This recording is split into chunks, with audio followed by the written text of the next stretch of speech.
You have a trading plan, you have a strategy, you know it works, stick to it. And like I always say, if you look at the charts and you see that this is not the time for you to get into the market, don't get into that market. And even if another person tells you to buy or sell, and you know that that's not the time to do that, don't do it. It's going to wreck you. Now, you see, one of the most annoying losses ever that can affect your psychology and affect your mind completely is when you look at the markets and you know that, oh, price is not yet ready to go in the direction that you believe price wants to go in.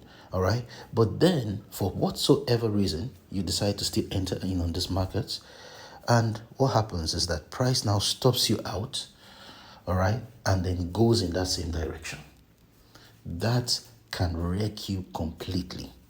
And the reason that happened was because you already analyzed the market. You knew within you that that was not the time to enter the market. But probably, for whatever reason, like I said, maybe you've not been able to trade for days because you were waiting for that perfect setup.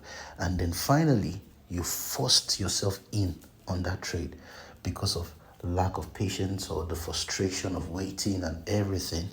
And then at the end of the day, you ended up with a loss. Now, this kind of loss can wreck you completely, even to the point where your mind begins to go into a state where you're now like, in fact, I no longer care. I'm just going to take the trades and take more trades. And if this account wants to get blown, let it get blown. It's the frustration that is talking. That's the frustration. That's what's happening. You see, that one loss, because you knew you could have avoided that loss, it has completely wrecked your emotions and wrecked you mentally. So no matter what, stick to your plan and try to get a good grip over your mind and your emotions. That's how you protect your capital.